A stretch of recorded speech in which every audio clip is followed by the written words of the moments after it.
प्रभु यीशु मसीह के मधुर और मीठे नाम में आज दिनांक 19 जून दिन गुरुवार को आप सब श्रोताओं का हम हार्दिक स्वागत करते हैं। आज के दिन के लिए जो वचन है वो लिया गया भजन संहिता उसका 19-13 पद। तो अपने दास को ढिठाई के पापों से बचाए रख, वह मुझ पर प्रभुता करने ना पाए। तब मैं सिद्ध हो जाऊंगा और बड़े अपराधों से बचा रहूंगा। प्रियो, दाऊद की अंतरहीन प्रार्थनाओं में से एक है जब उसने कहा कि मुझे पापों से बचाए रख। और वैसे भी आज का शीर्षक है पाप को अपने ऊपर हावी होने ना दे। प्रियो, हम इस भजन में ही अगर 12 और 13 पद में ऊपर देखेंगे तो दाऊद इस बात से कहते हैं कि अपनी भूल चूक को कौन समझ सकता है। मेरे गुप्त पापों में से तू ही मुझे पवित्र कर, तो अपने दास को ढिठाई के पापों से भी बचाए रख, वह मुझ पर प्रभुता करने ना पाए। तब मैं सिद्ध हो जाऊंगा और बड़े अपराधों से बचा रहूंगा। प्रियो, ये बहुत जरूरी है कि हम प्रभु के वचन की चेतावनी को अपने जीवनों में घर बना दें। भजन 119 उसका 133 कहता है कि मैं मेरे पैरों को अपने वचन के मार्ग पर स्थिर कर और किसी अनर्थ बात को मुझ पर प्रभुता करने न दे।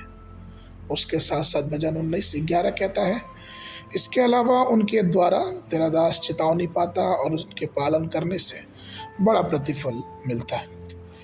प्रियो, परमेश्वर की जो आज्ञा है वो स्थिर है, वो टलने वाली नहीं है।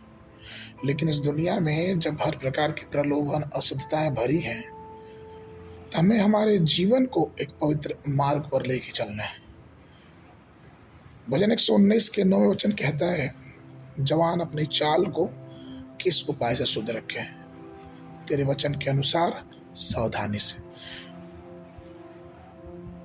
प्रश्न भी है कि कैसे शुद्ध रखें और उत्तर भी है कि वचन के अनुसार सावधानी से। भजन 119:11 कहता है, तेरे वचन को मैंने अपने हृदय में छोड़ रखा है कि मैं तेरे विरुद्ध पाप ना करूं। तो ये पाप मनुष्य के जीवन में 3 अलग अलग प्रकार से प्रवेश करती है और उसका वृत्तांत 1 यूहन्ना 2:16 पद में। क्योंकि जो कुछ संसार में है अर्थात शरीर की अभिलाषा और आंखों की अभिलाषा और जीविका का घमंड, वो पिता की ओर से नहीं परंतु संसार की ओर से है। इसलिए प्रियो, ये बहुत जरूरी है कि अपने जीवनों में प्रभुत्व परमेश्वर को दें। हम उसके वचन के अनुसार अपने जीवन को स्थिर करें और अपने जीवन में उसको मालिकाना हक दें। और तभी अपने जीवनों में ये कह सकते हैं कि हाँ, पाप मुझ पर हावी नहीं होगा। आगे के मनन के लिए गलतियों की पत्री उसका 5 अध्याय 16 और 17 पद। पर मैं कहता हूँ आत्मा के अनुसार चलो तो तुम शरीर की लालसा किसी रीति से पूरी ना करोगे। क्योंकि शरीर आत्मा के विरोध में है और आत्मा शरीर के विरोध में लालसा करती है, और ये एक दूसरे के विरोधी हैं, इसलिए कि जो कुछ तुम करना चाहते हो वह ना करने पाओ। बाइबल अध्ययन के लिए सुबह के समय नहम्याह उसका 12 और 13 अध्याय, संध्या के समय प्रेरितों के काम उसका 4 अध्याय 23 पद से लेके 37 पद तक। परमेश्वर आप सबको आशीष देवे।